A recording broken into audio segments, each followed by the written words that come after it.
Welcome to the Period Besties Podcast with Stasha and Katie. Think about it as chatting with your best friends about all the TMI stuff you've never talked about before with two period coaches who've been helping hormones collectively for over 20 years now. I'm Stasha. And I'm Katie, and we're pulling back the curtain on what it's like in the world of menstrual coaching. From puberty to menopause and everything in between, we're here to show you how period coaching can save the day. We'll share practical tips and information you can put to immediate use to improve your hormones and happiness. We're removing the mystery, ending the taboo, and shining a light on just how powerful period coaching can be. So whether you need period coaching or are considering becoming a period coach yourself, these episodes are going to help you. We'll share stories, coach live on air, and bring smart, savvy guests to share their wisdom too. Let's start today's episode. Oh my goodness, Stasha, that was such a great conversation with Nicole Jardim. I feel like we could have talked to her for what? We almost talked for 2 hours, but I feel like we could have talked for like 5. Oh, easily. That could have gone on forever. It was amazing. I mean, there were even times where we were like, okay, we have to stop this rant and move on. Yes. So much gold and wisdom, though, that she dropped. For everyone who's going to be listening to this soon, listen out for some of the stuff, because one of the things that she talked about was burnout and how she's dealt with it and the time that it took to go through it.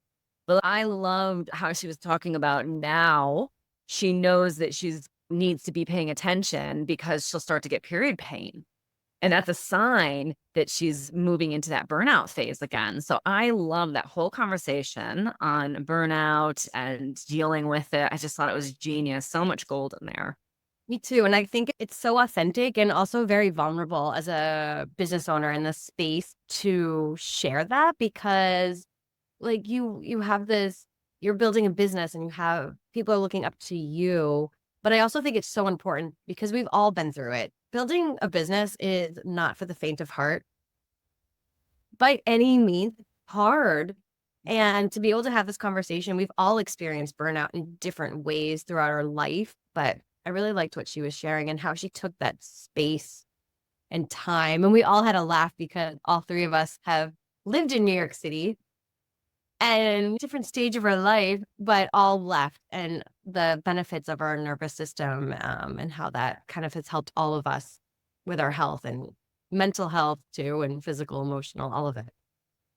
Yeah. And the social media and mental health conversation was so juicy and so good. You know, how do you navigate social media and mental health and all of that? I think that was a really juicy conversation as well. So I think, it can be a good conversation, and I can't wait to hear the feedback from everyone listening. Have a listen and tell us what you think.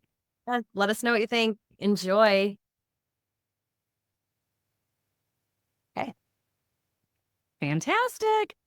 Oh, welcome, Nicole. Thank you so much for being here with us today. I'm so excited to dive in with you. Thank you so much for having me, ladies. I am thrilled to be here. Well, of course, we have to kick off with, who are you? Who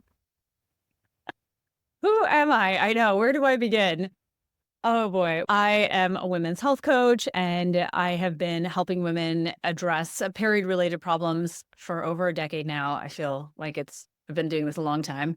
Pretty tired, as we will talk about in this episode. And for me, this started so long ago, and I had no idea that it started. It was one of those kinds of life things, and I'm sure you both can relate to this. I was a teenager. I struggled tremendously with heavy, painful periods. My period at some point decided that it was just not going to come when I wanted it to come, so it just sort of would show up whenever. And, I remember having these conversations with my mom and other friends, and nobody was able to really say to me, here's what I think you should do or whatever. My mom was like, I don't know what to tell you because I had really bad periods and I was in bed for 3 days out of every month. And I don't know, just seems to be our luck in life. And so that was kind of the general message I got about my menstrual cycle for almost all of my teenage years. And then I finally saw a gynecologist And she immediately put me on the pill after I complained about my heavy, painful, generally debilitating periods. And that was, it was a turning point, and I didn't know it was a turning point because I really felt so strongly that I had my life back. I started to have a regular period, and it wasn't painful anymore, and it wasn't heavy. I wasn't having sleepovers at friends, and their mom would have to put the towel down on the bed for me. Being a teenager sucks, I swear. Just the worst. And, and I remember one friend's house where I'm there and the towel's on the bed. And her older brother, who was like the hottest in the whole world, came into the room because he was going out with his friends and we weren't quite at that age yet. And I'm like sitting on this bed on this beach towel. So mortified. So yeah, anyway, that was like my teenage life. But what happened ultimately, and I'm sure you both have heard this, some variation of this story over the years, but was that I started having or developing this constellation of symptoms associated with my birth control that I obviously had no idea that were associated with my birth control. I felt like I was sort of the poster child for pill side effects. And I, of course, had no idea what was going on. Nobody else did either. I saw so many doctors. It was just sort of the whole classic gaslighting. We're going to test everything. We don't know what's wrong. Sorry, sending you on your way type of situation that just happened over and over again. And I ended up seeing an acupuncturist. I'd actually ended up in the ER for an allergic reaction to a UTI medication that I was taking because I had so many UTIs from the birth control pill that I ended up in the ER because I'm bright red, I'm full of hives and have this high fever. And my friend had been saying to me, you really should just go to my acupuncturist, listening to me complain, And I finally did the next day. And so that was another turning point. And he was the first person who said to me, well, I think it might be your pill. And I did not believe him. I was like, you crazy. And it really was a slow process, understanding what the pill was doing in my body and what was happening here with my menstrual cycle and why my periods are so heavy and all of these things. And ultimately, I ended up coming off the pill, working with him for so many years and like really getting back on track. And then fast forward, I worked in film and TV production. That was the original dream of mine. So it was one of those things where I continued in that field, but it was so difficult to maintain health and do that work. And so ultimately I ended up studying to be a health coach, and kind of the rest is history. Here I am. Yeah, that's, I think, a similar story to what a lot of us have going into it, like medical trauma and misdiagnosis or just sat on your way. Yeah, it's unfortunate. And no amount of money could get me to go back to my teen years. I know, right, girl? I'm telling you. I know. I agree.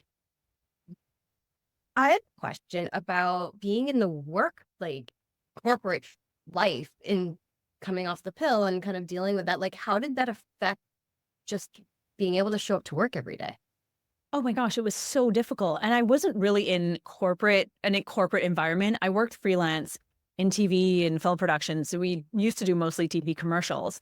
And so we'd be on a commercial for like 3-4 weeks at a time because, there's all the prep. So I was behind the scenes in production. So there's all the prep. And also you're working remotely many times. So you're setting up an office. I used to have this pulley thing that had my printer and all of my production supplies, like literally the mouse and the earphones and like all of the tape and everything, like all the thumbtacks, all of it. So it all just went in this little box. And I would drag it around from location to location. And so we were just all over the place. And of course, we're eating terrible food. I mean, craft services, it's all that stuff. And then there's catered food. So you're going through that pretty much every day for weeks and weeks on end. And then you're working 16-hour days, sometimes longer. There's night shoots. There's really early morning call times. It was insane. So it was a lot worse, actually, I would say, just a regular corporate job. And I remember I felt like I'd addressed so many of these issues that I was experiencing with my health, and then they all started to come back. I'll never forget, I was literally lying under one of my desks once in this production office, just curled up in the fetal position. And they're calling me on the radio. Like, I literally can't answer this radio call right now. Like, I just can't do this. And so it just got to the point where it was untenable. And I think that so many women can relate to this, because I just had someone say this to me the other day. She said, she's in my program, and she was like, I'm quitting my job because I'm sitting here right now. I'm literally bleeding through my period protection. I just replaced it 45 minutes ago. And I feel totally gaslit by my boss and I feel like I'm being bullied by this person. And clearly this is all contributing. And so I feel like we have to start to think about the connecting of the dots and what's actually causing us to have these symptoms associated with our menstrual cycles. Because we all know this, right? Our cycle is clearly a reflection of our overall health or, good and bad. And so it's really important for us, I think, to start to connect those dots and start to make decisions based on what's happening to our health. And I definitely did that. I was like, I got to get out of this. Yeah. And I feel like so many people that I know are stuck because of the health insurance and like all the things that they need to support their quote unquote health. But then these jobs are not actually able to support how they're feeling. Like if you are sitting there bleeding, like you can't get ready and go to work. Like you just can't. No, I couldn't agree with you more. I know. I think about this all the time, how I was talking about this the other day with Lara Bryden, actually. She talks about this evolutionary mismatch. And it's so obvious, I think, to all of us who work in this field, how just in your face that problem is. And the idea of the evolutionary mismatch is that the current environment that we live in is not conducive to optimal overall health, particularly for females. And it's just so obvious. There are a million examples of how this is playing out. And it's so frustrating to witness, because I just wish that we did things differently. Like our society was built differently. And unfortunately it's not. And we are seeing this with the unbelievable scale or magnitude of women's health related problems that are not only going undiagnosed, but also untreated because they're not taken seriously, or they're just told that it's normal or whatever, being dismissed in some way or another. Yeah. I mean, it's certainly why I started my own business. I'm unemployable. Who wants to hire somebody that a week out of the month is like, sorry, I got to be in bed. I have endometriosis. And if I get up, I will be in pain and vomiting in your bathroom. Would you like me to come into work and vomit all over the place from the pain? Or would you like me to stay at home in bed? Like, those are your two options. I couldn't hold down a job to save my life. I call myself unemployable all the time. And it's like, okay, but I can run a business in 3 weeks really well.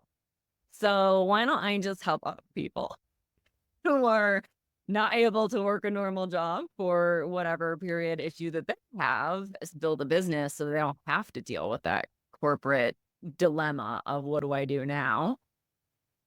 It's like you just have to opt out. Like your only real option, like you can't change the machine. One person anyway can't change the machine. So you just have to opt out. But this is where I'm hoping that if enough of us opt out and enough of us go the other routes, we'll make some change. That's the plan. That's the plan. But it's true. Like so many people that I know that have endometriosis have started their own business. Mm-hmm. Really? Same. Yeah. Same. Absolutely. Yeah, I completely agree.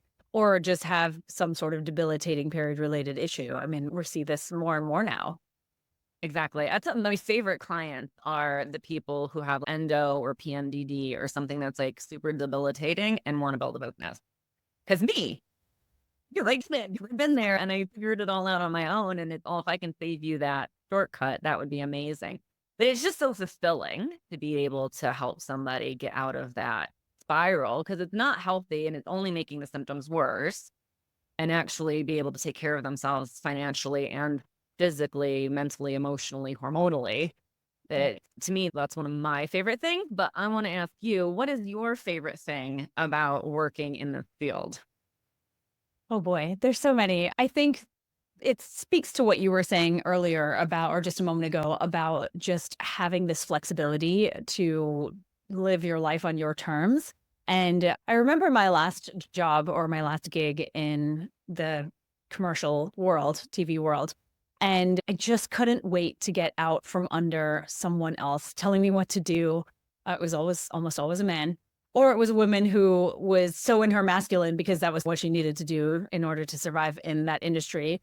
And I just remember feeling so trapped and also so beholden to others. And so having that freedom, even though I work really hard and I know both of you do too.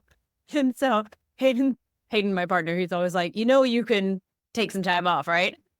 So this is something that I've really had to work on because I'm very A-type personality, very driven like that. So I really had to deconstruct all of that and work through it. And working with my cycle and all of these things has been obviously game changing.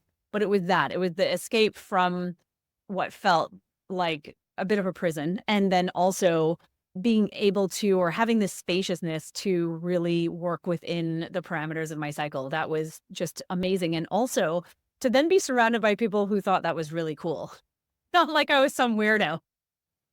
Because, we're the weirdos. And, right, we've always been. So I feel like we should own it.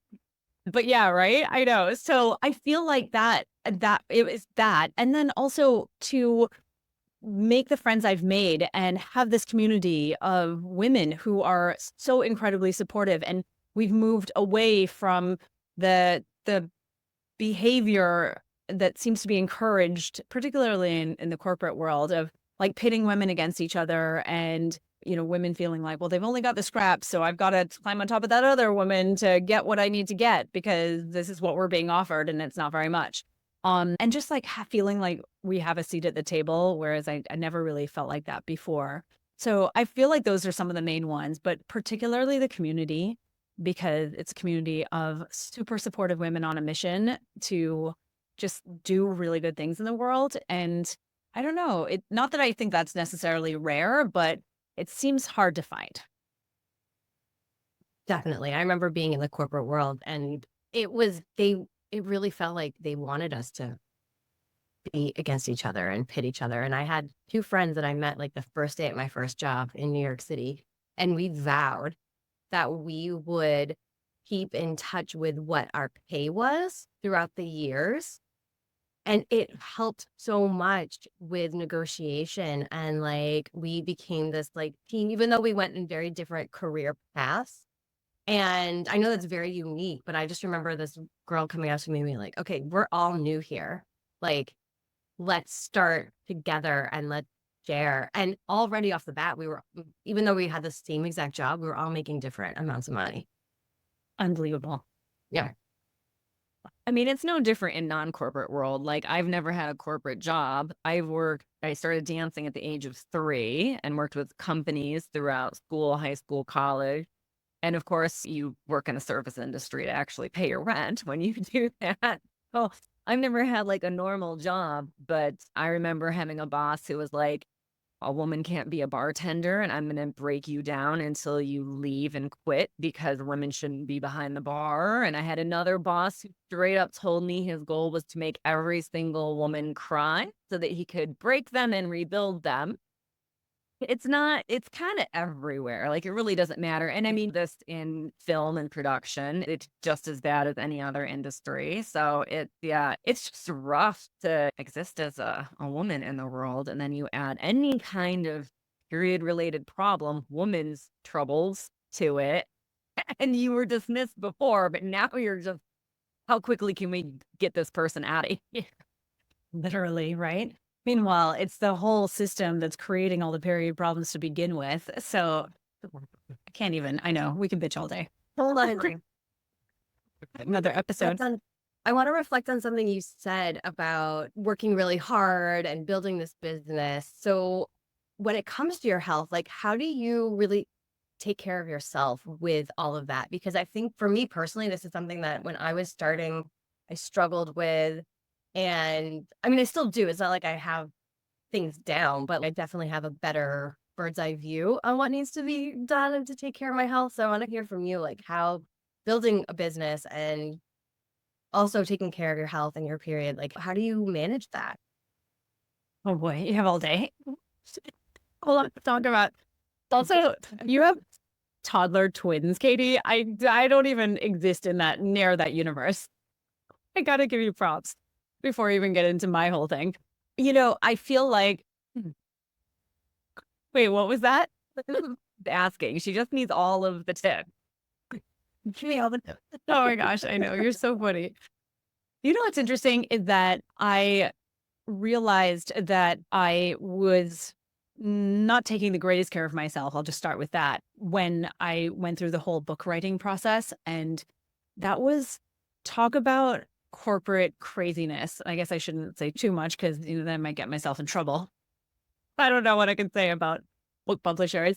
But generally speaking, that was one of my friends said it. She said, I'll never write a book because these insane deadlines and boundaries and this very masculine way of doing things is just not for me. And it was probably on my 40th phone call crying to her about what I was going through.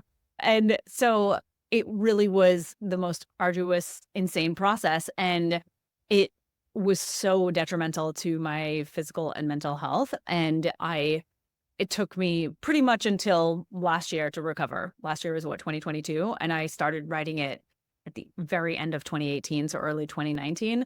So it was a 4-year ordeal. And I feel like I struggled tremendously. And so I feel like one of the biggest lessons I learned in that process was that, okay, you're not actually invincible. And as you hit your late 30s and your early 40s, your resilience overall definitely drops. So there were real huge lessons for me, a massive wake-up call. Suddenly when I never really, I always just slept and things like that. I always kind of just slept every night and it was no big deal. I didn't put a huge amount of effort into it. It wasn't really something I worried too much about. And then when this impacted my sleep, it was everything. And so I feel like when you're not sleeping, as you probably know, Katie, you're basically, life sucks and it gets really hard. And so, of course, you add in the pandemic with all of that, launching the book in the midst of the pandemic. It's super fun. But my point is that I kind of feel like you don't really know what you have until you don't have it anymore. And that's particularly important for your health.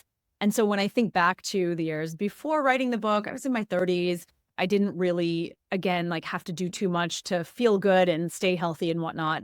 And I was living in New York, and so it was very fast paced and whatnot. But I always felt like I managed to balance my life out and things worked. And so what I would often do is, and this was part of wanting your own business, right, is that you work some in the morning and then you go out and you do something amazing. And in New York, you can kind of go out and do anything. And then you come back and you do some more. And then maybe you work a little bit later that night or whatever. And so I feel like I had this rhythm going. And then when I started to write this book, what no one really prepared me for was the fact that I also had to run a business and write a book. And nobody in traditional publishing talks about this or helps address it at all. And so I've now heard this from countless other practitioners or business owners who've written a book too. And the process of going through that is so challenging. I've heard people be on the verge of bankruptcy because they couldn't put any effort into their business. I mean, I felt that way. I was like, okay, we've got to move because we're going to be in really big financial trouble if we don't figure out a plan for this. And it was just like one of those really shocking types of situations where I just grossly underestimated the amount of work that would go into it. And I get that not everyone's going to write a book. I don't recommend it. So, especially with the traditional publisher. But ultimately, I feel like the lesson was when you take on way too much more than you could possibly handle as one person, or even as having a couple of people helping you, obviously your health is going to suffer tremendously. And so I feel like that's just a potent lesson for all of us in scaling back as much as we possibly can, because life is already too much as it is. Clearly, right? I feel like these modern times are unprecedented. Everything is literally in the palm of our hands. And we're seeing crazy stuff unfold, not only in our own world, but outside of our world too, across the globe. And I feel like it's just so tremendously stressful and dysregulating for our nervous systems. And so ultimately, what I will say with all of this is that I have just cut down. I got on the no train. I remember Marie Forleo talking about that years ago. She was just like, I'm just on the no train. Okay, that's interesting. I'm not there yet, but okay. But now I'm 100% on that no train. And yeah, I'm riding that thing until I die. So I really had to just stop doing so much. And that was really hard. Oh my gosh, you guys, hard. It's so hard to say no. So hard when you don't have proper boundaries, right? Oh boy. It's something I've had to work really hard on with just not even before having kids, but especially with having kids. It's like, okay, is this a hell yes? Even if it's only a 98%, I'm like, yeah, no, I just can't. I cannot do it anymore. But Stasha and I feel like we talked about this 2 weeks ago. It's like, I just don't know. I just don't know. That's all I know, because I don't know. Yeah. No, I was telling Katie this as well, but I'm not doing it next year list, right? So most years I do a Kickstarter, which means I have to write a book or like create a deck of cards or whatever. So like in a year, I normally launch a Kickstarter fund, create said thing, and then do it all over again. And then launch the school and run the business and see the clients and all of the other things that I do, host the period presence giveaway, that kind of stuff. So I was like, you know what? I'm not doing a Kickstarter next year. I'm going to finish the Bloody Brilliant business book. And in fact, my editor can't even take a look at it until like the end of January. So I was like, that's like 2 months to collect case studies, to get some people in to fill in some blanks where I don't have somebody for a case study, to do some editing, like the first draft's done, but whatever. So I'm just like, this is kind of an amazing opportunity to like step back and just breathe a little bit and take some space. And then next year, I'm not doing any extra project. There's no extra thing I'm creating. Do I have 2 other books in my head that are screaming to get out, even though this one's not done? Yeah. I'm just like not. I was like, you know what? I could do like some of the fun stuff next year of playing with ideas for the book and concepts of the next, which one's going to be next and what's going to be like, but no Kickstarter, no deadline, no owing people anything anywhere. Just, we're going to have 1 year that's just like an easy breezy year as far as work is concerned. And then we'll see at the end of 2024 what it feels like. And it was such a huge load off though. Like, when I made that decision, my whole body's like, oh yeah, that feels good. I can only imagine. I know that feeling so well. It is such a relief. And I think, what do they call it? I know there's like the FOMO thing, but then there's like, the JOMO, the joy of missing out. Yeah, fully embrace that. Yeah. Yeah. I've always kind of been, I'm an introvert. So I've always kind of been a JOMO person where I'm like, oh yeah, that sounds like you guys had a great time. I'm fine. No, please leave me alone. Thank you. Oh, you're going out for New Year? No, I'm going to smoke a joint, watch Blazing Saddles, and take a bath. No, that's not what normal people did for New Year. It's what normal introverts do. We get it. I know. I'm an introvert too, but then I want to be an extrovert and it doesn't work out. I should just own it. It's like I'm 50-50 these days. Yeah. But Sasha, I really liked what you said, but something that I've been asking myself too is like, what do I actually like to do in my business? Like, who do I like to work with? What do I actually like to do? Why am I doing all these other things? Is this actually supporting me? Is this supporting my clients? And I always joke, I'm like, yes, I have to pay taxes. But besides that, like, what do I actually want to do? Board in my office next to me, and in giant block letters, I wrote, make things I'm proud of, enjoy making things. The rest is just data. Damn the man, save the empire. I hate words to live by, Stasha. Every time I'm like, oh, I should do this thing, I go, will I enjoy making? Yeah. It's not true. Down on wild hair quite a bit.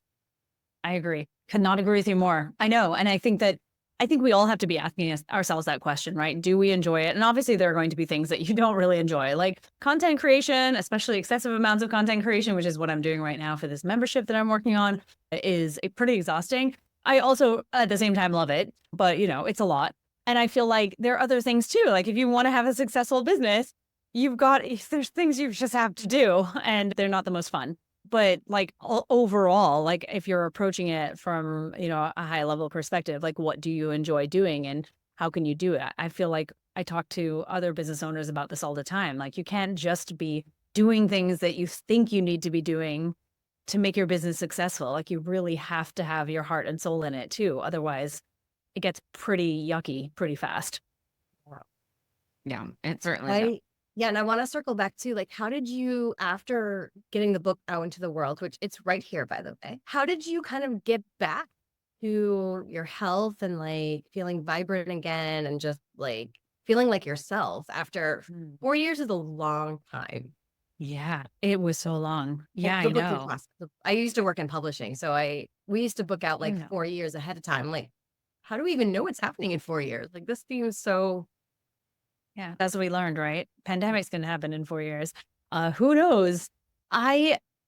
it was crazy because what we did is we decided to move right as my book I was wrapping up writing the last parts of it.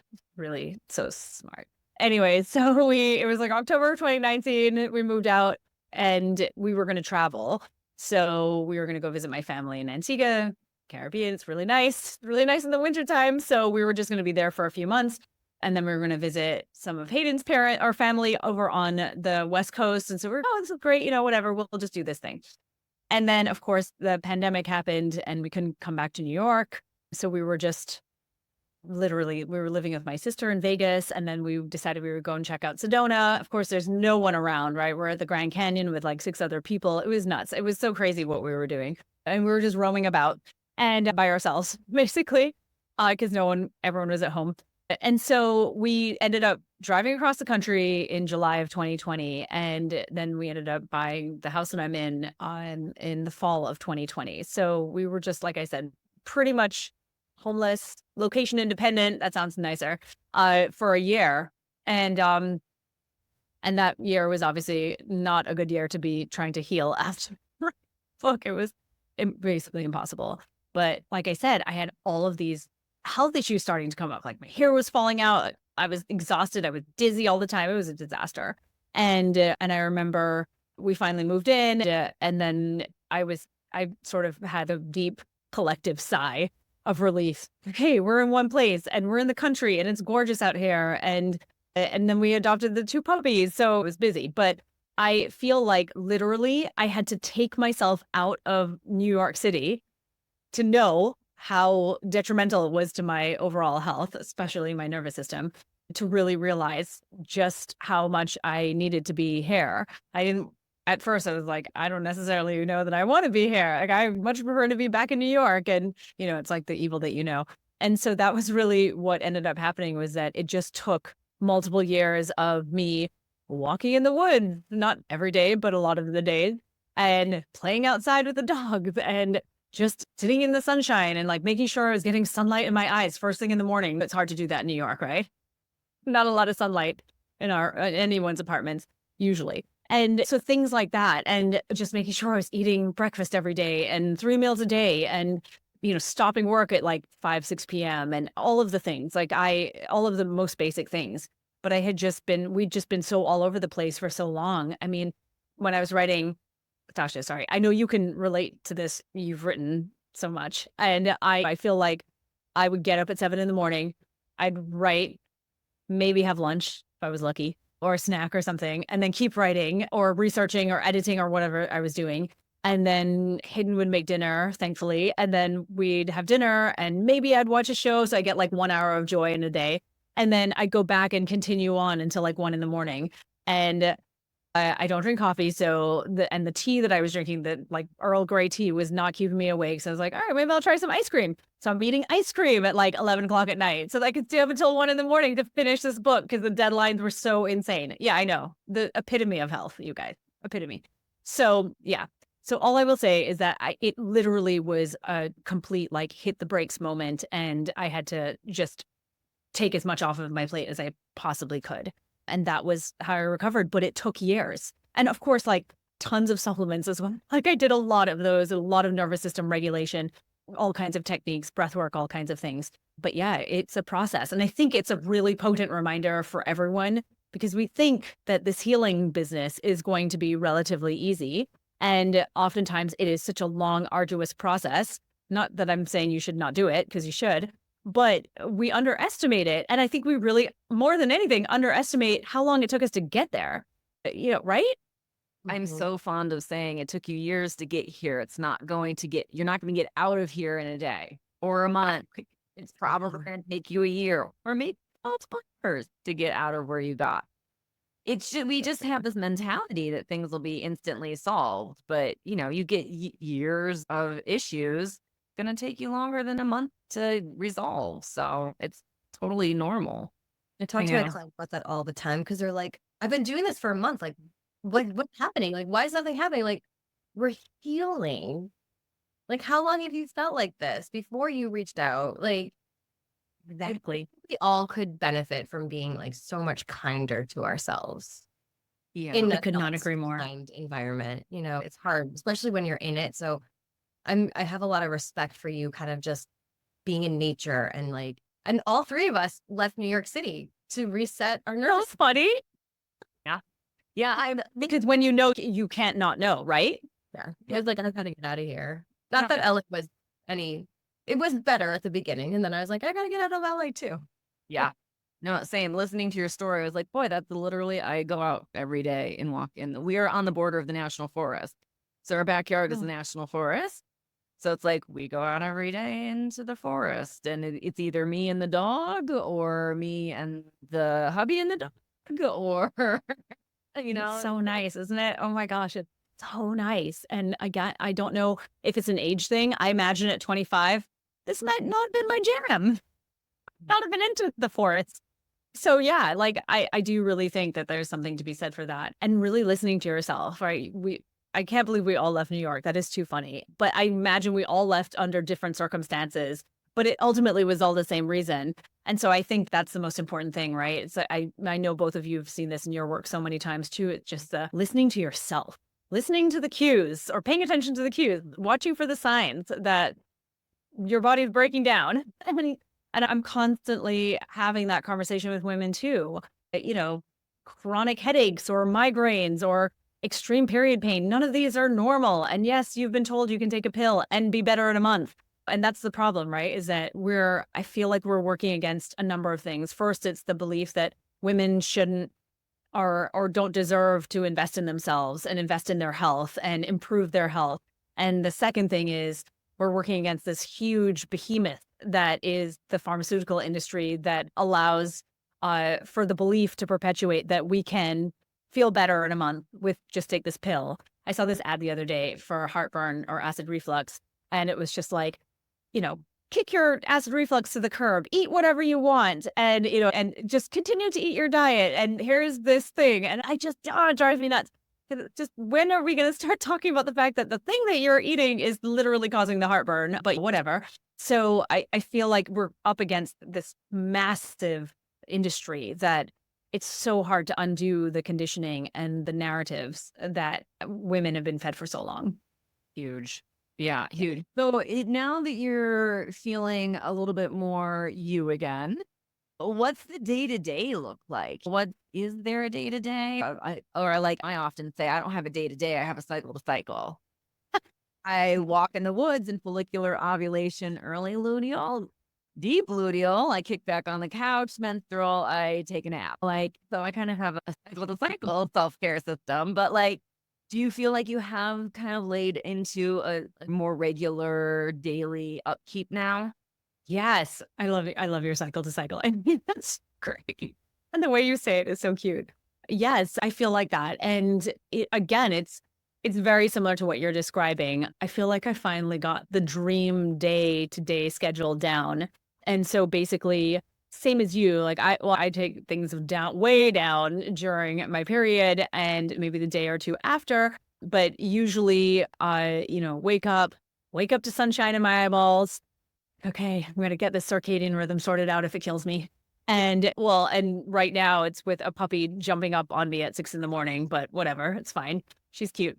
And so and then usually I go outside. It's freezing right now, but I try to go outside and get some fresh air, and then I'll come running back in, maybe do a little walk around the house or around the yard or something like that. And thankfully Hayden wakes up way earlier than me. So he goes and works out. We have one of those, it's like a tonal, but it's not a tonal workout machine things. So I lift weights on that, and I do something different every day. And we have a sauna, which is like a gift to myself that is a gift that keeps on giving. So I'll do the workout sauna thing and a sort of cold shower, but not really, because I'm a total wimp and that's just probably never going to happen in my life. I know all of my biohacking gods, I wish I could be like you guys, but it's not happening. And so, yeah, I try that, not in the winter for sure. And then breakfast or breakfast before sometimes, depending on where I am in my cycle. I feel like sometimes it works, sometimes it doesn't. And again, I love that, right? Like you can pay attention and know when that works and when that doesn't work. And then I usually start working and morning routine, work stuff, all the things. I'm a Virgo. I've got my list. Get through that. And right now, I've been working so hard on this membership that I'm creating. I feel like it's a bit of a first of its kind type of thing. And so that has just been like at the forefront in my business. So that takes up a lot of time, but like podcast recordings with you guys and, various others. So all those kinds of things, and then running my program as well, my certification program. So I do that too. And that takes up a bunch of time as well. And so I feel like all of those things just ebb and flow throughout my cycle. And then there's some days, like you said, right? I don't know, day 26 in this household, I don't know. I'm going to sit down on the couch and at 2 p.m. because I just can't do anything more after that. And it's the Kardashians or some other nonsense on TV. Sorry, I hope nobody judges me for that. No, absolutely not. I was watching Selling Sunset before I got on here because I'm not feeling well today. I watched the reunion. I mean, when you're not feeling well, right? There's no better balm for the soul. Yeah. Been I know. on some drugs. So Really? Wow, that is a real flashback. I haven't heard of that one in ages.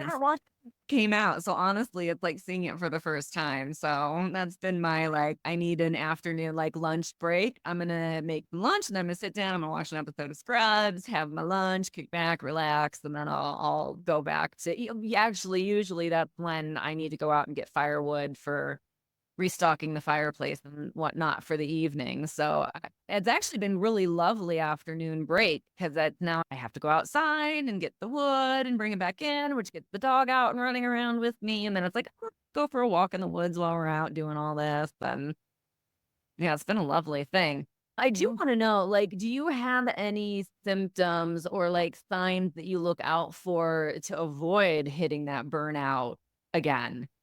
Yes. Oh, girl, yes. I talked about this in my book because I feel like this is something that continues to just come up in my work over and over. And I'm sure both of you see this too, right? Is that this concept of a stress threshold and the idea that we all have it. And there are certain symptoms that you have to look out for that are literally the warning bells from your body telling you that you're about to cross over that cliff or fall off of it. And you don't want to do that to yourself. And so for me, one of the things, God, it's you do the thing you most need to work on, I swear. One of the things, period pain. Surprise.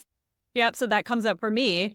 Pretty sure, Stasha, like you, I have endo, but I never did any testing. I didn't really go down that route. I kind of just changed things from such a young age. I was like, all right, we'll see. But I have a feeling just based on the symptoms I've experienced over the years and how it shows up. But yeah, so I find that if I've pushed it so hard that month and it's happened, I just have a really bad period. And so, of course, that's what's great about periods, right? It gave you a report card, as Laura Bryden always says, right? You get your report card and it really does. And I got a D- last month or whenever, 2 months ago. And so now I need to course correct. And so I think that's what's so great about them is that it's a reflection time, or it's at a point where you get to and you're like, okay, I know I can do things differently this month. And so period pain is one of them, and lower back pain or just back pain in general is another one.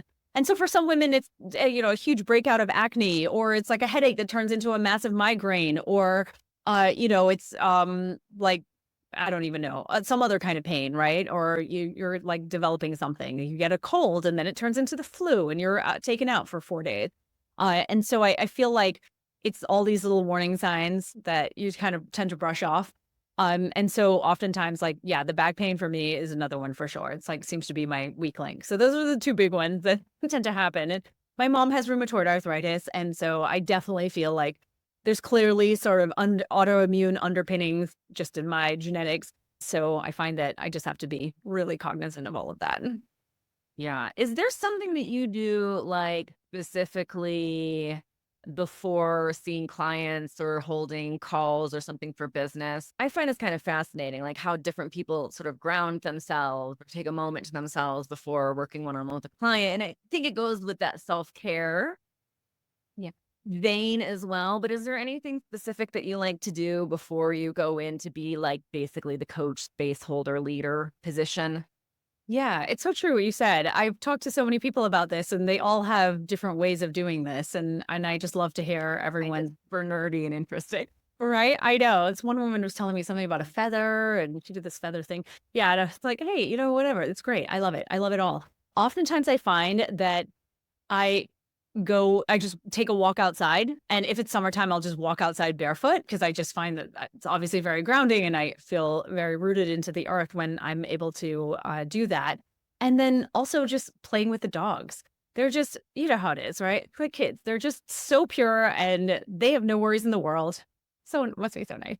And, you know, and it really is one of those things that I find calms my nervous system down so much that I'm able to just fully show up and be present.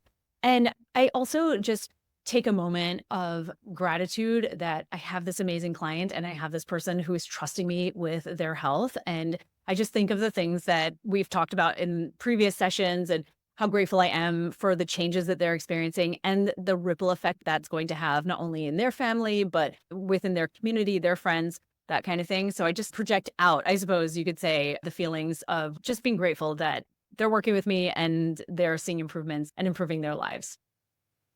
I love that. I love that. I think it's so true though, like taking that breath. Like for me, it depends on where I am in my cycle and also like how I slept the night before. Like last week, I had a little dance party. Like I had that type of energy. I had just like racing thoughts. I needed to get the energy out. And then sometimes it's going for a walk and like grounding. So I base a lot of what I'm going to do first based on like how my body's energetically feeling. Because sometimes I'm like, I can't even just sit. I need to move the movement out, move the energy out so I can be still, so I can actually hear what people aren't actually saying. Yeah. Love that. That's so, I know it's so beautiful. And it's like just so great to hear what everyone does. So Stasha, now you have to tell us. How do you do? No. Just like very similarly, I like to go outside and just take a breath of fresh air, quite literally. The mountain air. It's just nice to get out in the sunshine for a minute. The one thing I do love about this place is that even though we do have winter, it's one of the sunniest places in the country. It's, I don't know, in the top 10 sunny places. So I can still, even in the depths of winter, go outside and get a little sunshine in my eyes and get a fresh breath of fresh mountain forest air and just breathe. And then, yeah, I love to go through notes and just see where we are and what's coming up and just get excited for the call, the mastermind or the client session or whatever it is, but just really like tap into that why. Why am I doing this? And like why I'm so excited to talk to this person, to see where they're going, to help them with the next thing, but to project that out like, oh my gosh, I can't wait to see when so-and-so hits this marker and like how that's going to affect their life, their marriage, their kids, their friends, their business, whatever it is. But like seeing that kind of projection out there is just absolutely fuel for the soul, big time. Really is. Yeah. Oh, I like this. Such a So great important conversation. to celebrate as well, you know, ourselves in that space as well. Like this is like before you get in a call, like I love, you know, just like the projecting out, but also like celebrating who is there. And a lot of times I like to talk with my clients because they're like, oh, I did this. But I was like, well, how did you celebrate that? Oh, now you are like not having the period pain you were having. Like, how did you celebrate? They're like, what do you mean? I just don't have a period pain. I'm like, well, let's pause. This is huge. We're not just going to go on to the next thing right away. Let's just pause and like celebrate. So I think sometimes like just having that energy at the beginning and like getting in that space almost allows us to give that to other people too, which is so key. Every So true. client knows that they're going to start off a celebration. And it's Same. the point that after the first few sessions, they just go, okay, so my celebrations today are at the session, because they know the first question out of my mouth is not going to be, all right, how are you doing? What are we working on today? But it's, what do we have to celebrate? Yeah. And so they No just, matter how small. they come with lists. They're ready to celebrate at the beginning of the call. And they have like, almost all of them come, they have a list. They're like, okay, here's an celebrate today. And that's how they kick off the call. And I do the same thing. We forget to celebrate the little win. We do. We do. Right, the big win. Because like when in their lives do they have the opportunity to do this? Where's the container for that? There's really nothing typically. So the fact that you provide that is exactly what they need. And they didn't even know. Yeah. I mean, we talk about it like what part of your launch. So I was writing the launch chapter of the book. And one of the things that I put in the to do for your launch before you start is decide how you're going to celebrate each step. So I don't care if you even get anybody who signs up. I want to know how you're going to celebrate, opening the doors. I want to know how you're going to celebrate even putting the launch funnel together. Then how are you going to celebrate opening the doors? And then how are you going to celebrate closing the doors? And then how are you going to celebrate doing the launch? And then how are you going to celebrate if you hit your launch goals? So we've already had like 4 to 5 celebrations before we even talk about hitting your goal. That's a huge deal. I love that too, because I agree. And in business, launching is hands down the hardest thing to do. And there's so much attachment to the financial outcome that it's so difficult to celebrate any other part of it. At least that's been my experience. I mean, I don't think we, that's just happen. Yeah. Well, I just don't think we like give ourselves permission to like pause ever. Like, I mean, I do that all the time now because I'm like, okay, pause and then react, or like here, pause, react, like all the different steps that it takes. But we just, I mean, in society, like we just have to keep pushing. Like, we don't have to, but everyone's like, oh, this happened, great. So what's next? And I think it's so important for all of us to be able to pause. That being said, like, I want to hear a little bit about social media, because as we're talking about pausing and reflecting before responding. Oh boy. Yes. Right? Like, this is definitely something that's been very challenging for me to keep up with, social media. So I would love to hear just kind of A, how you keep up with it, and B, the more that people know who you are and like really value your work, the more that you're going to get the people that come into the chat box or the comment. Oh, yes. DM. Letting in for the DM. How do you navigate that? Because it's so emotional just to put yourself out there every day. And then no matter what you say, you could say the sky is blue and it could literally be blue and someone would argue with you that it's purple. So how do we take care of ourselves emotionally? Maybe this is like too long of a question, but like emotionally, how do we take care of ourselves? How do we get the information out there that we all need without taking it so personal? But it is personal. So I want to just like start with that big question. For A through D. Because you can't just ask one of those questions. It's like so complex. So let's start off with, how do you manage, like, how do you get posts up and out on a regular basis, keeping your sanity and time intact? Well, the sanity is questionable, but I feel like, first of all, I have a social media manager and have had for a long time. And so I've had various people in the role, but this particular person who works with me has now been with me over 2 years. And so she totally gets it, gets the situation, gets me, gets the voice, all of that. And so I think that I'm lucky in that way, and that I made a conscious effort a long time ago that if I was going to be on social media, I needed to get help, or conscious decision, I should say. I needed help because I know that I'm not good at continually posting on a regular basis. I find it very difficult to do. And so I'd say that's the first thing, is that I have someone who is basically in charge of our content calendar, and we have a meeting once a week and we talk through all the different ideas. And she puts together posts and things like that. She'll write captions. I'll look at everything, edit things, change things into my own voice sometimes, whatever. But ultimately, having that help for me was a bit of a non-negotiable from kind of the get-go. Was that one of your first hires or down the road? No, it wasn't. My first hire was a sort of an office VA type, like an online business manager.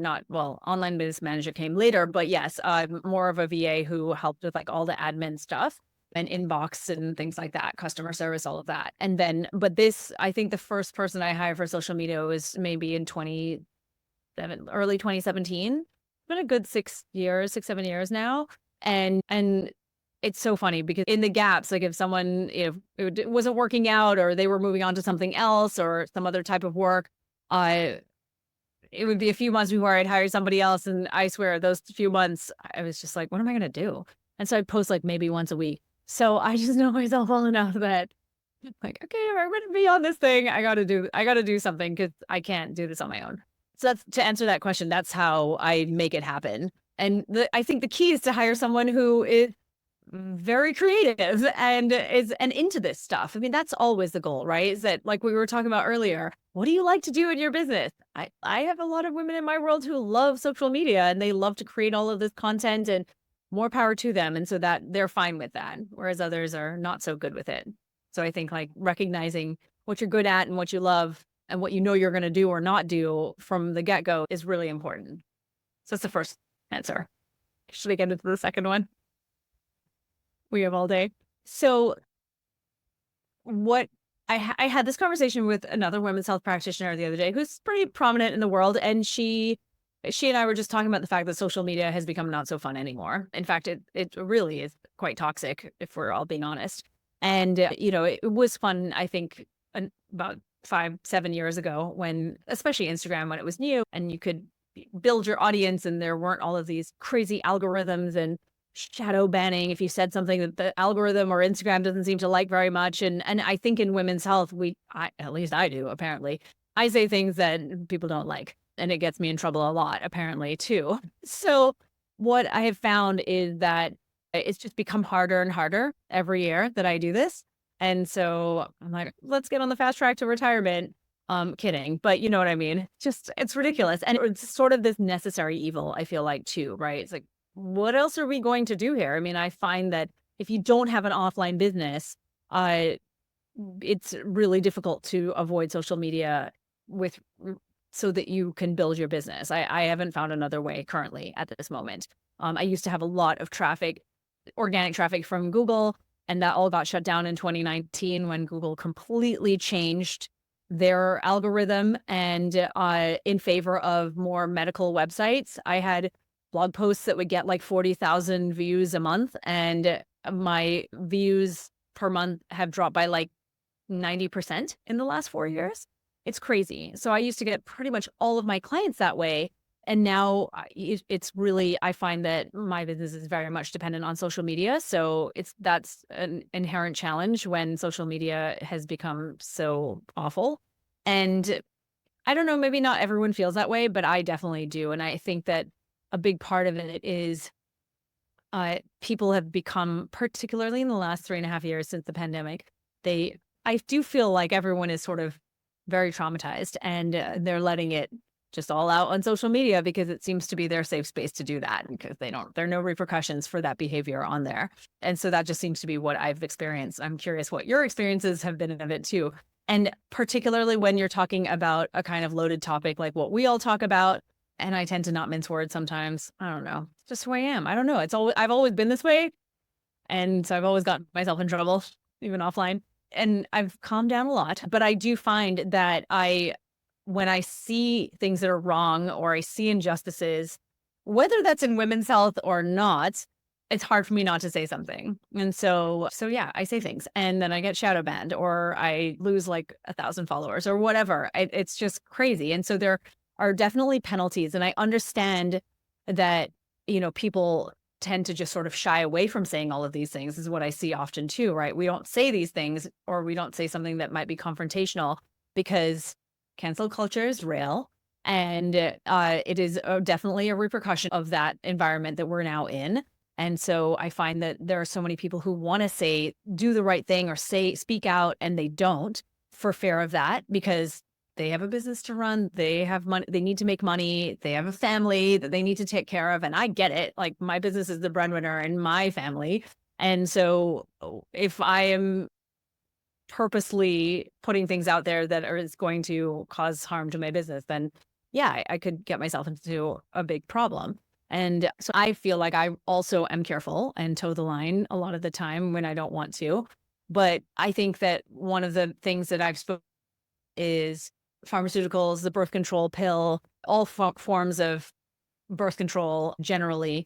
And that has been really problematic. And as we were saying, Katie, before we started recording, just having a bigger and bigger following obviously attracts more people and people that you didn't have before. Because generally I remember when everybody agreed with me and they were all nice about it, right? And then all of a sudden there were all these people who were really mean and I just didn't understand what was happening. And it's so confronting and so terrifying when you have people coming at you on these platforms and they're so rude and so aggressive. And you're like, wait a second, are you really acting like this over a post about whatever?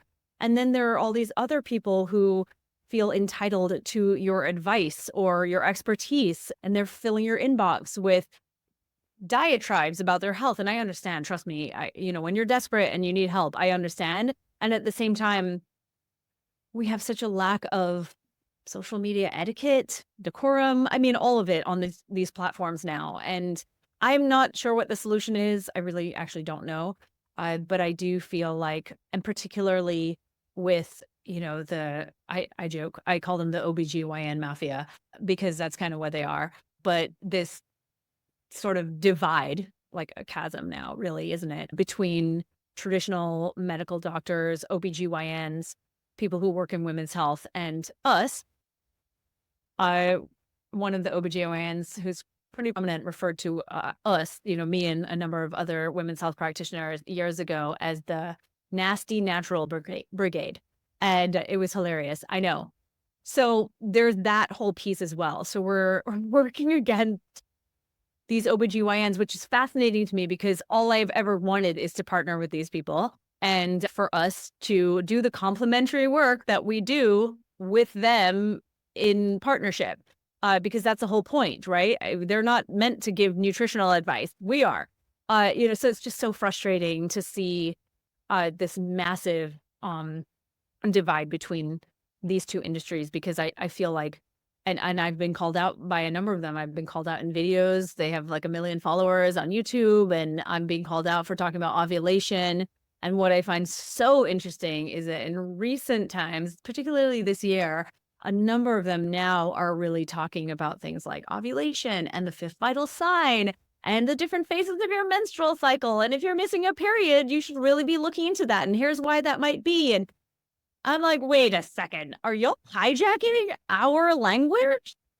Because you know that we're actually right, but we've been totally persecuted for speaking about this stuff for the last 10 years. So anyways, that's my spiel. I want to hear what you guys think, because I'm just generally pretty pissed about it.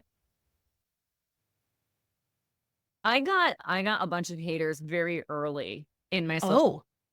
And there's a reason, I don't focus on my social media growth. I don't know, I have 3,000 followers on Instagram or something. I don't have a lot because I got haters right out of the gate. So I really pulled back on social media. And, I had a nurse who was like, you're going to tell people how to have a period. And I was like, well, I mean, how is your period? Well, I don't need somebody to tell me how to bleed. And I was like, okay, well, how's your follicular phase? How's your ovulation? Is it regular? How's your luteal phase? How is that deeper luteal phase right before your cycle? Are those all perfectly fine and healthy as well? And she was like, I don't even know what you're talking about. And I was like, okay, well, it's it, So I was having these not fights, but they were coming at me, and I was just kind of going, okay, well then answer these questions for me. And and it really got to a point where I was like, well, I'm not going to post a lot of stuff outside of what I'm doing, because then you can attack me, but I don't have to get into some existential crisis fight with somebody about it anymore. Yeah, so it was just a weird entry into the world of social media. So yeah, I definitely did a lot of other forms of marketing outside of social media to keep my sanity. And I still choose my, will I acknowledge this comment or not based on where I am? Because sometimes I'm emotionally adept, and sometimes I will just be a puddle of tears if I end up in some kind of fight with somebody about this. I also get a lot of hate from TERF, the trans exclusionary radical feminist community. I have several trans friends, so sometimes I'll say something like, I was talking to my trans friend the other day who we were talking about cycles and how she's feeling that whole thing. And she was asking about how she felt really heavy. And is this what it feels like right before you get your period? And so we're having this conversation about it. And so I think this is an important conversation to have, because if we're not talking about periods, then people who've not experienced that hormonal cycle don't know why they're feeling the way they're feeling as those hormones are kicking on. So just the more we talk about it, the better it is for everybody, including our trans sisters and even our trans brothers who are trying to find ways to cope with having a period, even though it doesn't feel right in their bodies. And so I was talking about Thinks Boy shorts one day as like a great opportunity to. So then, of course, I get like the ganged up on by a bunch of TERFs coming in and telling, oh, well, then you just work with men. Is that what you do? You're a period coach for men? How's that even a thing? And for whatever reason, I just got targeted early on. And so I take my moments and I let some go and I step up to the plate and fight some battles sometimes. And sometimes I actually just go into my communities and say, I've got this post and it is getting a lot of hate. And it would be great if we could get somebody else on here to maybe mitigate it a little bit. You don't have to even comment on that person, but like if you could just go in and put something nice, it would help at least open up the conversation a little, which is the goal. So sometimes I'll even go into my communities to say, hey, there's this post that's garnering a lot of TERF activity. And it would be nice if we could go in and just like celebrate some of our friends in the LGBT community or go be an ally in public. Like, just here's your opportunity to go be a public ally. Go do it. So sometimes I just rally the community to help kind of deal with it as well. And yeah, Super smart. I've been thinking lately about stepping up the social media and being more like, okay, I'm going to have a post each day and all that kind of stuff, go out and do a little bit more on social media. And so I've kind of just been working through that. What are going to be my boundaries? Like what fight am I going to choose to fight? What fight am I going to go, you know what? I'm not this, like, does it relate to women's health in some way? Okay, then that's something I'm going to jump in on. Does it not? And then I might just let that go, at least for now. You can always reevaluate boundaries, but I've been doing that in the last few months, just really sitting with like, where do I want to see my boundaries? Where do I want to have that kind of space for myself, and how that just reevaluating social media in generally for myself as well. It takes a serious plan that you have to try to stick to, right? I agree with that. I've now, I'm not on there on the weekends. I delete the app because it's just too crazy. And my mental health is just obviously so much better when I'm just not on there or having to respond to things or whatever. So yeah, I hear you. It is really difficult because what I have found more and more to be the truth is that it is obviously impossible to please everyone. And you're constantly feeling like you're in a no-win situation, particularly in this field of women's health, because there are so many loaded topics and it's really difficult to just be you. And I think people, and all the women in my program, I'm sure Stasha and yours too, right? At least not all, but many are scared to show up online. They're scared to say the controversial thing or even the semi-controversial thing. They just want to kind of just be a little vanilla and just say the basics because they're too worried about what everyone's going to think of them or being attacked or being judged. And the level of self-censorship that I see because of people's bad behavior on social media is just, it's not a level I've ever seen before. It's really shocking. It is. I used to post a lot. And then once I had kids, I had to take a lot of time off of social media because it was affecting my mental health. And I was like, I could feel that what I was seeing online would can't talk today with my cold, but it was basically reflecting in the way that I was parenting and the way that I was showing up. And I was like, I can't have this information in my head that I don't even know that I want in my head affecting how I am with my kids and how I'm with my clients and how I'm doing other things in my life. Because I used to show up all the time. And I remember specifically what I think is really interesting is, and I love my friend, but getting into a good friend of mine is a PA and physician's assistant. And anytime I would post about birth control, she would fight with me on Instagram. And then, what?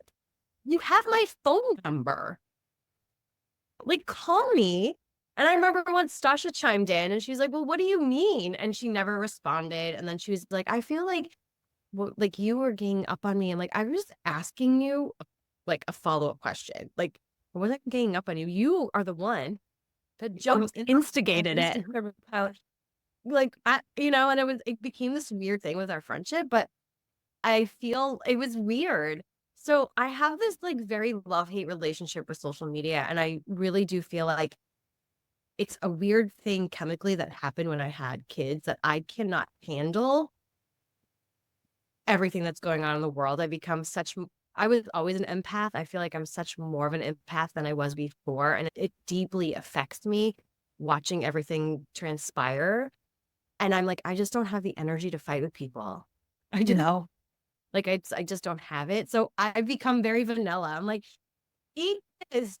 When I talk about digestion, I talk about period pain, I talk about things, but I'm not getting into what I was getting into before because I just don't have the energy to do that, which is why Stasha and I were talking yesterday about like a plan, like hiring somebody and having them take over doing that, because I know it would impact my work and my business and all of that. But most of my clients I don't actually get from social media. And that's something else that I was looking at too. Like last year is, okay, if this isn't serving me right now in my personal life, like where am I actually getting my business from, and focusing more on that. And I think all of us run our businesses differently, and I think it's beautiful. And maybe it's because I'm not enjoying it that I'm not getting clients. There's also that going back and forth with that as well. But yeah, it's just become too hard for me right now to run it. So I'm looking for someone to manage it for me. Yeah. Oh, it makes complete sense. And I shouldn't have knocked vanilla, because I agree that sometimes you got to just get the information out. You got to get the information out there. And it's so interesting you said that, by the way, real quick. Like I have multiple friends who also had kids, and they have a really hard time just seeing the craziness that's happening in the world, particularly right now. And they just can't handle it. They can't do it. And we just have to protect ourselves. However, we need to protect our mental health. And we're all sort of, I feel like so many of us are teetering on the edge in the mental health space. So it's just so important for you for all of us to do what makes the most sense. I have backed way off as well. And I think before I would have just gone all in, and I'm fighting with whoever in my comments about whatever. And now I just block and bless, delete by, and there's a lot of posting and ghosting too. It's just, I'll come back to this questions in 3 days or whatever. It's just, I don't know. So yeah, I get it. Talk about this forever, but like, yes, I know, right? But I want to hear from you, like, where do you see this going next in terms of period coaching and talking more about taboo stuff? Like, where do you kind of see the future and all that? Wow, that's a good question. I'm not sure. I feel like there has been a massive awakening for so many people in the last decade. I'm sure you both have witnessed this too, around awareness of menstrual cycles and understanding. And we have a long way to go for sure, but I'm trying to focus on the positive.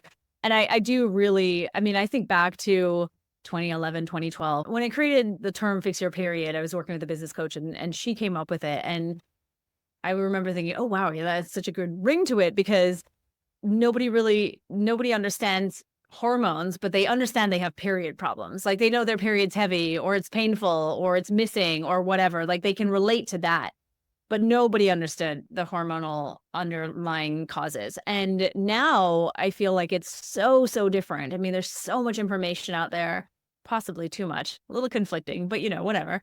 And I feel like there's been such a shift, like a real radical shift, which is so good to see, because now, obviously, the OBGYNs are even talking about the fifth vital sign. Are you freaking kidding me right now? I can't even. So clearly we're making a dent, right? And I think that's the case with any movement, whether it's war or women's health. If you shout loud enough from those rooftops over and over again, keep banging that drum, people will pay attention. And the people who are in control of the situation or in power, like they start to take notice and things start to shift. And we can really see that with legislation on endometriosis. And there was a new thing this week on a commitment to more women's health studies. And so there's stuff that's happening for sure. And I feel like that's the future. I feel like that's where we're going. I feel like this idea of doctors not listening to their female patients, it's so outdated. Get with the program. You know what I mean? Like, and they are clearly seeing that too, right? They are clearly seeing a system-wide disillusionment with mainstream medicine and what they have to offer. So I think that's where we're going. I just don't know how we're getting there. We'll see. I do think what's so cool though is that there's so much innovation that's happening right now too. And that I think has really just come from the fact that women have felt so oppressed and they felt so marginalized and so unheard and boxed into a way of doing things. And we can see that with like femtech, for instance, and all of the gadgetry that is available now for us and our cycles and our fertility and all of these things. I was going through them the other day for the membership, just products and whatnot. And I'm just blown away by the array of products. And I love that. I just love to see that. And I think that's where we're going ultimately. I just worry that we then become too dependent on the technology and we move away from actually understanding our bodies, which has been our goal, all of ours collectively for so long now. So those are some of my thoughts on it. Love it. Love that too. Nice. Yeah. All right. So I know that we're coming up towards the end here. And before we get into the rapid fire round, tell us where people can find you on the interwebs, where they can buy your book, any social that you want to share. It's socials after I just talked so bad about them, So everyone can find me at NicoleJardim.com. I have pretty much everything there. Blog, programs, the book is on there too, or fixyourperiod.com if you wanted. And I also have a podcast. It's called The Period Party. Katie, you've been on. Stasha, I'm going to have you on. Got to invite you onto the podcast. And then also you can find me on Instagram mostly. That's kind of where I tend to do things. And that's just at Nicole M. Jardim. I joined Threads, but I haven't gotten there yet. I'm on TikTok too, but I do a little bit of stuff on there. It's hard. At YouTube, I have some things on there too. A little bit of everything, but not a whole lot like Instagram. So anyway, so that's where everyone can find me. Love it. All right. Are we ready? I'm terrible at these, Just by the way, but I would just try my best. But go with the Oh, the woo. I will try. I'm channeling her right now. Okay. All right. All right. So first one, what's your biggest craving? Oh, sugar, cake, definitely cake. Second question, how do you satisfy that craving? Is it always cake? No, no. I mean, I don't know what it is. I don't know if it's some childhood birthday cake thing or whatever. My mom used to make great birthday cakes, so maybe that's it. Like I'm thinking of my childhood, but no, typically I will not do that. Like oftentimes, at least in the fall right now, I'll make this amazing pumpkin bread and I sweeten it with like maple syrup and it definitely hits a spot and it's amazing and super high protein. It's got cottage cheese in it and all kinds of things. So that's usually what I'll do. Something like that. Or nothing. Some chocolate, maybe some dark chocolate. Nice. What's your favorite way to move? I love lifting weights now. I'm definitely a perimenopausal woman. Yeah, and that's been the thing. I never lifted a weight in my whole damn life. I swear. I mean, maybe casually, but now that's what I do. And I love it so much. And, walking in the forest like we talked about. I've been doing that too, trying to get to that perimenopause going, start lifting the weights. All right. Isn't it crazy? You really actually just have to do it. I don't even know what to say to anyone who's not doing it. I'm like, you just got to do it, girl. I don't know. I felt so strong. I mean, it totally helped me postpartum to heal, like just building strength back. So important. Good. I'm so glad you said that. Postpartum right to perimenopause.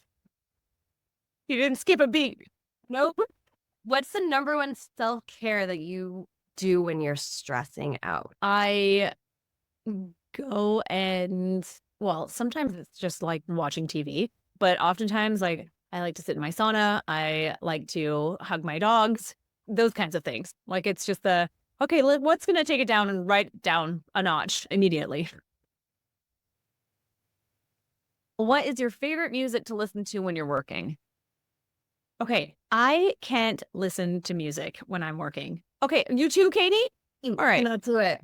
Oh my God. Who are these people who can have something blasting in their ear and also type and write the things? And I have no idea. I can't. In fact, I even have Spotify and YouTube playlists for every phase of your cycle so that when I'm working, I can just listen to my own follicular playlist or whatever. Are you on Spotify, like on public? Because I totally want to hear these. Yeah, Are they? Yeah. Oh, good. I would love to hear them because I can't do this. I'm amazed. I always feel so lonely too because I never think there's other people who are like me. So, Katie, I'm so happy that we're and I've not become alone. We're not my alone. mother, where I can't park without turning the radio down. If the radio's too loud, I have to walk it down in order to park my car. Okay, girl, you're on another level. I am not that bad, but I love it.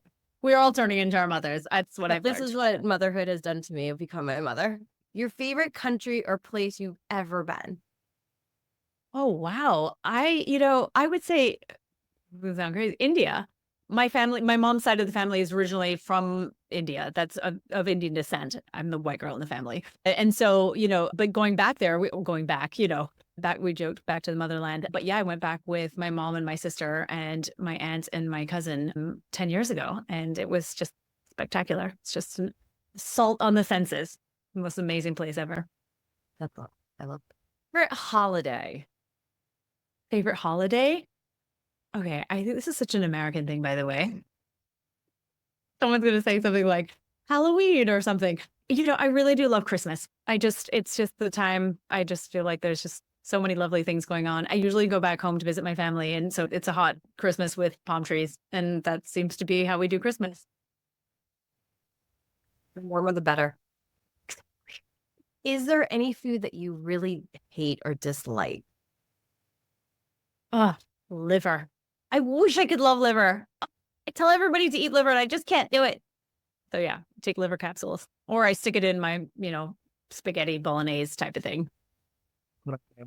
Right? Exactly. You got to do it somehow. It's so good in a bolognese. You can't even tell it's perfect. Can't even tell. Pumpkin spice, yay or nay? No. No, I thought you were going to say like a latte or something. I don't drink coffee. So I don't, I put it in the pumpkin bread. So yeah, there you go. Yeah. Okay. Fair enough. All right. Yay. Do you cook? I do. Yes, I do. Hayden cooks more than me though. Oh man. Yeah. It's good to have a man who does that. Yes, but I do cook. Nice. Yeah, Chris takes over the cooking duties when I'm in Endo land, and then I come back and take him back over. So we have a trade on and off. That's so perfect. He always does the dishes. Oh, he did. Oh, even better. I know. And Jim does it too, Katie. Yeah. He doesn't like what I cook. And I was like, well, there you go. All right. Be my guest, buddy. All yours. With you. Oh my gosh. Where is your favorite place to work? Right here at this desk usually, but mostly if it's summer and warm, right outside this window here on our patio. Yeah. Outside always, if I can. What's your ideal Friday night? Well, that has changed dramatically in the last 10 years. We were just joking about that the last Friday night that we were sitting on the couch watching some show, eating some popcorn after dinner. So yeah, that's it pretty much. This Friday night, I'm going out to dinner with girlfriends, which actually is a great Friday night. So it's a bit of a combination, I suppose. But yeah, the days of the club. Wow, I can't even believe that was this lifetime. Isn't that funny? Think about that all the time. I do wish they had like a adult nightclub where you could just go and dance. Like you didn't have to drink, like not that you have to drink anyways, but you could just go listen to like your favorite 90s, early 2000 music and just dance instead of waiting to go to a wedding. Because I don't think I want to go into a club right now.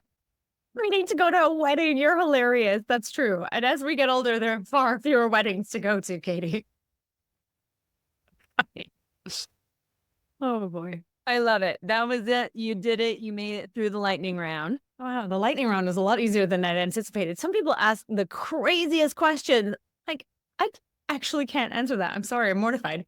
Anyway, yeah. So thanks for making it easy, girls.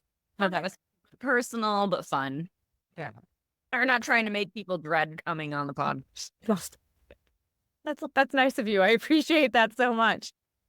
Oh my goodness. You both are amazing. Thank you so, so much for having me on. Thank you for being here. This was such a wonderful conversation. I really enjoyed it. Lots of good insight. Same. Thank you. It was amazing. I'm just so appreciate both of you and the work that you do in the world and how you show up for women. And it's just, I love that we are all in community together. Same. All right, guys, thank you for listening. Go pick up your copy of Fix Your Period. If you haven't already read it, go get it, grab it, read it, absorb it, and then put loving posts on social media for Nicole to read. So tell her how much you love the book. Thank you. Thanks to everyone listening, and we will see you guys in the next podcast. Bye for now. A big shout out and thank you to our sponsors for today's episode, Period Coaching School and Katie Bressack Wellness. Thanks to you, our favorite bestie, for listening to the Period Besties Podcast, where no topic is TMI. And of course, share this episode with your besties. Remember to leave us a 5-star review, nothing less than the best for us besties, and subscribe wherever you listen to podcasts. You can follow us on Instagram at Stasha Washburn and at Katie Bressack, or email us at periodbestiespodcast@gmail.com. Check out more about us at katiebressack.com and periodcoachingschool.com. And of course, check the show notes for free goodies and extras that support this episode. We'll see you on the next episode. Bye for now, besties.